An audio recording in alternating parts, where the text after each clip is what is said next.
नमस्कार, good evening. आप सभी का स्वागत है यूट्यूब चैनल देसा एग्रीकल्चर एकेडमी पर।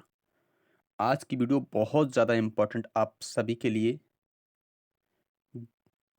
Protected cultivation and secondary agriculture बहुत ज़्यादा इम्पोर्टेंट क्वेश्चंस हैं और ये ऐसा विषय है जिसमें कृषि विद्यार्थी जो 5th सेमेस्टर के हैं उनके पास में कंटेंट नहीं है, ज़्यादा उनके पास स्टडी मटेरियल नहीं है और बहुत ही अच्छा पेपर है ये। इसमें आपको दिमाग से और बेहतरीन तरीके से पेपर को सॉल्व करना है, तभी आपके नंबर आने वाले हैं। एक जानकारी आप सभी को बता दें, इसका भी एक सटीक नोट्स दिशा एग्रीकल्चर एकेडमी की टीम के द्वारा तैयार कर लिया गया है, तो आप इसको परचेज कर लीजिए। बहुत ही प्यारा और अच्छा नोट्स है।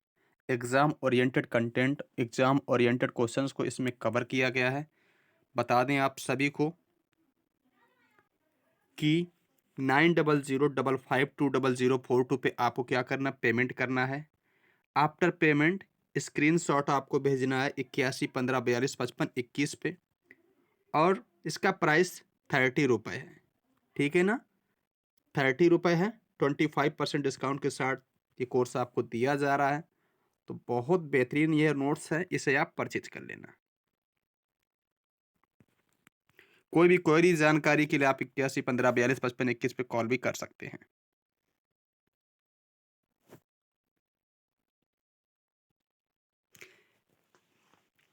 ग्रीन हाउस गैस की परिभाषा, ये प्रश्न ऐसा है, कई बार एग्जाम्स में रिपीट हुआ है और ये क्वेश्चंस इसके आने के चांस मोस्ट इम्पॉर्टेंट क्वेश्चंस है, बहुत ज़्यादा चांस है परीक्षा में आपके आएगा। तो ग्रीन हाउस क्या होता है? ग्रीन हाउस कांच की दीवारों और कांच की छत वाली एक इमारत है। यानी ग्रीन हाउस जो है, एक कांच की दीवार भी हो सकती है, कांच की छत हो सकती है, इस प्रकार की एक बिल्डिंग, एक इमारत है। ग्रीन हाउस का उपयोग पौधों को उगाने के लिए किया जाता है। यानी जो कांच की दीवारें हैं, जो कांच की एक छत बनाई जाती है, इसका मुख्य रूप से प्रयोग किस में करते हैं? पौधों को उगाने के लिए करते हैं। किसके लिए करते हैं? पौधों को उगाने के लिए। जैसे टमाटर और उष्णकटिबंधीय फल। एक ग्रीन हाउस सर्दियों के दौरान भी अंदर गर्म रहता है। यानी जो ये ग्रीन हाउस होता है, इसके अंदर टेम्परेचर को मेंटेन किया जाता है। मान लीजिएगा, अगर सर्दी का मौसम है, तब भी जो ग्रीन हाउस गैस जो बनाया गया है, उसके अंदर गर्मी रहती है।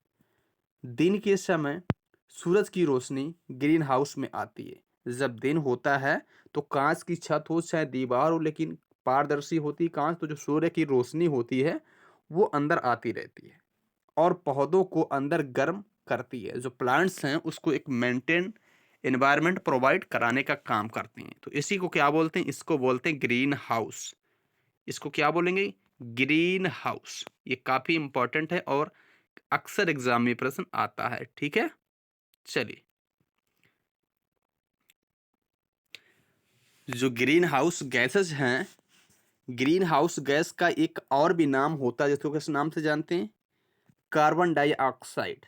यानी जो भी ग्रीन हाउस गैस हैं, 4-5 गैसेस होती हैं। जैसे ग्रीन हाउस गैसें कौन कौन सी होती हैं, पहले आपको ये जानना जरूरी है। तो जो ग्रीन हाउस गैस में सबसे ज़्यादा हानि पहुंचाने वाली गैस है वो कार्बन डाइऑक्साइड। 60% ये हानि पहुंचाने का काम करती है। 20% मीथेन काम करती है ना। और सी एफ सी का मतलब क्या है? क्लोरोफ्लोरोकार्बन। Nitrous oxide 6%, CFC 14%। तो ग्रीन हाउस गैस का अन्य नाम कार्बन डाइऑक्साइड क्यों पड़ा? क्योंकि ये सबसे ज्यादा हानि पहुंचाने वाली गैस है, यही मुख्य गैस है। क्योंकि 60% जो एरिया, 60% अकेले ये प्रभावित करती है क्रॉप्स को, इसलिए ये मुख्य हो गई। ठीक है ना। ये डायग्राम भी आपको एग्जाम में बनाना है, तभी आपको पूरे नंबर मिलने वाले हैं। तो समझ गए आप? जो ग्रीन हाउस गैस है, इसमें 60% क्या है? कार्बन डाइऑक्साइड है, 20% मीथेन है, 14% CFC है, 6% नाइट्रस ऑक्साइड है। यानी ये 4 मुख्य गैसें होती, ग्रीन हाउस गैस के अंतर्गत 4 मुख्य गैसें आती हैं। कौन कौन सी? जो मैंने आपको बताई। ठीक है भाई, चलिए। ग्रीन हाउस गैसें जिसको याद ना हो कि कौन कौन सी है, तो उसकी एक बेहतरीन ट्रिक भी है। ट्रिक देख लीजिए क्या है। अगर ये ट्रिक आप याद कर लेते तो आपसे कभी क्वेश्चन गलत नहीं होगा, चाहे कॉम्पिटिटिव एग्जाम हो चाहे आपका ये एग्जाम हो। मीना का जलवा ओ, मी से क्या बन जाएगा, मीना से क्या बनेगा, मीना से बन जाएगा मीथेन, ना से क्या बन जाएगा नाइट्रोजन, का से बन जाएगा कार्बन डाइऑक्साइड, जलवा से जलवाष्प और से बन जाएगा ओजोन। तो आप ऐसे भी इनको याद रख सकते हैं। खतरनाक और बेहतरीन ट्रिक है, आप इससे याद कर लेंगे। ठीक है भाई, चलिए नेक्स्ट पॉइंट की तरफ बढ़ते हैं हम लोग। ग्रीन हाउस गैस की बात कर रहे हैं यहाँ पे हम। ग्रीन हाउस विभिन्न सामग्रियों जैसे कांच या प्लास्टिक की छत और अक्सर कांच या प्लास्टिक की दीवारों के साथ बनी एक संरचना होती है। कांच और प्लास्टिक का मिक्सर भी हो सकता है। यह गर्म होता है क्योंकि सूर्य द्वारा भेजे जा रहे दृश्य सौर विकिरण को पौधों, मिट्टी और भवन के भीतर स्थित अन्य चीजों द्वारा अवशोषित किया जाता है। कांच इस विकिरण के लिए पारदर्शी होती है, यानी जो सूर्य की रोशनी होगी वो कांच को पारदर्शी के रूप में पार कर जाएगी और सीधे प्लांट्स को अंदर ग्रीन हाउस में मिलती रहती है। ग्रीन हाउस प्रभाव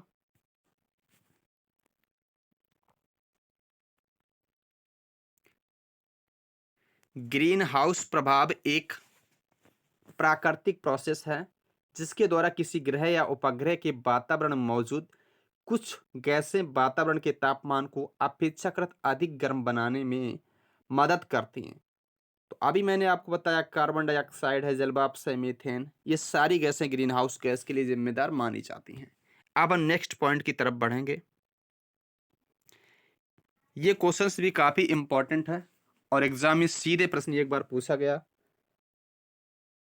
कि ग्रीन हाउस प्रभाव के लिए कौन सी गैसें उत्तरदायी हैं, आपको सूचीबद्ध करना है। ग्रीन हाउस गैस प्रभाव के लिए कौन सी गैसें उत्तरदायी है, सीधा एग्जाम में आया। तो इसके प्रभाव को अभी मैंने कौन बताया, कार्बन डाइऑक्साइड कितने परसेंट थी, ये 60%। कार्बन डाइऑक्साइड हो गई, ये मुख्य ग्रीन हाउस गैस है। इसी कारण ग्रीन हाउस गैस का दूसरा नाम भी क्या है, कार्बन डाइऑक्साइड गैस है।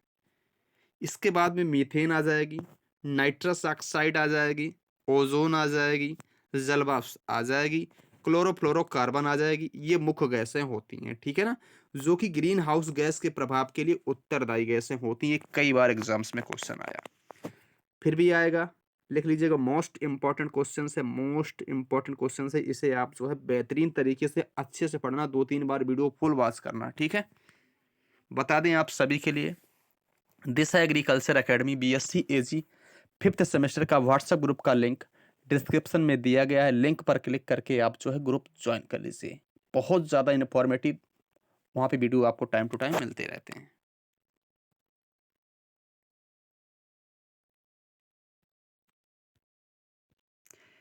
एक ये और क्वेश्चंस, ये भी एग्जाम्स में सीधे आता है प्रश्न, बहुत ज़्यादा इंपॉर्टेंट है। एग्जाम्स में ये क्वेश्चंस आ चुका है, रिपीट क्वेश्चन है।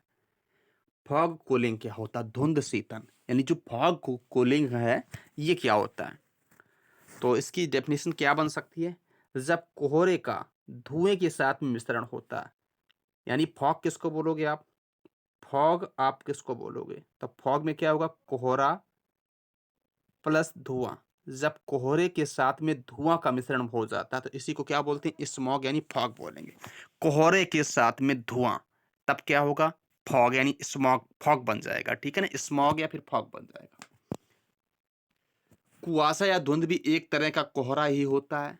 जो धुंध है, जो फॉग कूलिंग है, एक प्रकार का कोहरा होता है, क्योंकि उसमें कोहरा और धुआं का मिश्रण होता है, इसलिए क्या होगा, एक प्रकार का है तो कोहरा ही, बस दृश्यता का अंतर होता है, देखने का अंतर होता है। यदि देखने की सीमा, दृश्यता मतलब देखना, यदि दृश्यता की सीमा 1 किलोमीटर या इससे कम हो तो उसे क्या बोलेंगे, उसे कुहासा या धुंध बोलेंगे। कोई व्यक्ति है अगर 1 किलोमीटर तक की वस्तुओं को देख लेता है तो उसको क्या बोलेंगे, कुहासा या धुंध की कंडीशन बोलेंगे। और कोहरा और कुहासा दोनों हवा के निलंबित कणों जल की सूक्ष्म बूंदों से बनते हैं। ये बहुत ज़्यादा इंपॉर्टेंट है, इसे भी अच्छे से आप तैयार कर लेना, फुल वॉच करना। वीडियो वीडियो बहुत ज़्यादा इंपॉर्टेंट है, बता दिया आपको पहले ही, इसलिए बाद में मत कहना कि क्वेश्चंस मिला नहीं, क्योंकि वीडियो इंपॉर्टेंट है, पूरा वॉच करिए बेहतरीन तरीके से आप। एक और क्वेश्चंस, ग्रीन हाउस प्रभाव क्या है? ये प्रश्न भी सीधा एग्जामिनेशन में पूछा गया कि ग्रीन हाउस जो प्रभाव है ये क्या है? ग्रीन हाउस प्रभाव क्या, ये प्रश्न सीधा एग्जाम में आया। तो कार्बन डाइऑक्साइड और जलवाष्प पृथ्वी पर आने वाले आवर्त विकिरणों को अवशोषित करते हैं और आंशिक रूप से इसे पृथ्वी की सतह पर वापस परावर्तित करते हैं। ये क्या करते हैं? जो भी अवरक्त विकिरण आती हैं सूर्य की, उसको आंशिक रूप से पृथ्वी की सतह पर वापस परावर्तित कर देते हैं। जैसे पृथ्वी पर नीचे किरणें आती हैं, ये रिफ्लेक्ट कर देंगे, किरणें वापस भी चली जाती हैं। इससे होता क्या है? जो पृथ्वी की सतह है, जो सरफेस है सॉइल की, वो गर्म हो जाती है। इस घटना को ही क्या बोलते हैं? ग्रीन हाउस प्रभाव बोलते हैं। इस घटना को क्या बोलते हैं? ग्रीन हाउस प्रभाव बोलते हैं। समझ गए आप बातों की नहीं? बिल्कुल समझ रहे होंगे। बहुत बेहतरीन लेक्चर है, इसको पूरा वाच करना अच्छे से। ये काफी अच्छा प्रश्न है कि ग्रीन हाउस प्रभाव क्या है। अभी मैंने पढ़ा है, इसको आप एग्जाम में जब भी क्वेश्चन, इस क्वेश्चन ज्यादा इंपॉर्टेंट, इस प्रकार से 2 बार पूछा गया है। इसको आप डायग्राम भी जरूर बना देंगे परीक्षा में, आप इसका डायग्राम चित्र जरूर बनाना ताकि आपको पूरे नंबर मिले। सबसे पहले आपको क्या करना है, ये देख लीजिएगा सौर विकिरण है और ये धीरे धीरे पृथ्वी की सतह पर आती हैं। ये पृथ्वी है और यहाँ पे ये बादल दिखाए गए हैं। इसके बाद में यहाँ पे क्या है, जब ये किरणें आती हैं, जब ये किरणें पृथ्वी पर, देख लो पहले किरणें ऐसे ही आई, फिर ये किरणें रिफ्लेक्ट हो रही, परावर्तित कर दिया गया। इससे क्या होगा, जो पृथ्वी की ये सतह है ये कैसी हो जाएगी? पृथ्वी की जो सतह है ये गर्म हो जाएगी। कैसी हो जाएगी? गर्म हो जाएगी। तो पृथ्वी से उत्पन्न अवरक्त विकिरण, पहले तो किरणें ये आई, फिर पृथ्वी पर टकराई, टकराने के बाद पृथ्वी से उत्पन्न जो विकिरण होगी इस ऐसे रिफ्लेक्ट करेंगे। फिर निचले वायुमंडल में CO2 एवं अन्य गैस हैं। तो बादल अवरक्त विकिरण बाहर जा नहीं पाती, जिसके कारण से ताप अधिक बना रहता है। यानी CO2 है एवं अन्य गैसें हैं, बादल है ना, अवरक्त विकिरण से बाहर नहीं जा पाती, जिसके कारण से ताप अधिक बना रहता है और पृथ्वी गर्म हो जाती है, हॉट हो जाती है। इसी को क्या बोलते हैं? ग्रीन गैस हाउस इफेक्ट बोला जाता है। उम्मीद है आपको बात समझ में आ गई होगी। नेक्स्ट क्वेश्चन की तरफ चलेंगे हम लोग। बहुत इंपॉर्टेंट प्रश्न है, बहुत ही ज्यादा। Protected cultivation. प्रोटेक्टेड कल्टीवेशन क्या है? संरक्षित खेती क्या है? संरक्षित खेती का मतलब, संरक्षित खेती एक नवीनतम टेक्निक है, नवीनतम तकनीकी है। जो प्रोटेक्टिव कल्टीवेशन है एक नवीनतम तकनीकी है, जिसके माध्यम से फसलों की मांग के अनुसार सूक्ष्म वातावरण को नियंत्रित करते हुए मूल्यवान सब्जियों की खेती का प्राकृतिक प्रकोपों एवं अन्य समस्याओं से बचाव किया जाता है। कम से कम क्षेत्रफल में अधिक से अधिक गुणवत्ता युक्त उत्पादन प्राप्त किया जाए, इसी को क्या बोलते हैं? प्रोटेक्टिव कल्टीवेशन बोलेंगे। सीधी सी बात है, सिंपल सी बात है। प्रोटेक्टिव कल्टीवेशन का मतलब ये है संरक्षित खेती। इसमें क्या संरक्षित करना है? इसमें क्या, सूक्ष्म वातावरण जो भी होता है उसको, एनवायरनमेंट को कंट्रोल किया जाता है और जो इम्पोर्टेंट, जो कॉस्टली सब्जियां होती, मूल्यवान सब्जियों की खेती की जाती है।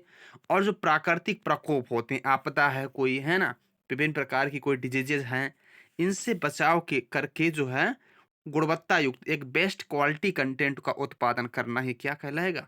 ये कहलाएगा सब्जियों की खेती, जो है ये कहलाएगा प्रोटेक्टिव कल्टीवेशन। जैसे आपने ग्रीन हाउस गैस तैयार किया, उसमें जो कॉस्टली महंगी सब्जियां होती हैं, जिनको बहुत महंगी बाजार में रेट होता है, उन सब्जियों की खेती करना है और उसमें केमिकल फ्री खेती करना है। ज़्यादा जो है उसमें केमिकल्स नहीं है ना, बिल्कुल गुणवत्ता युक्त उत्पादन लेना है। इसी को क्या बोलते हैं? इसको बोलते हैं क्या?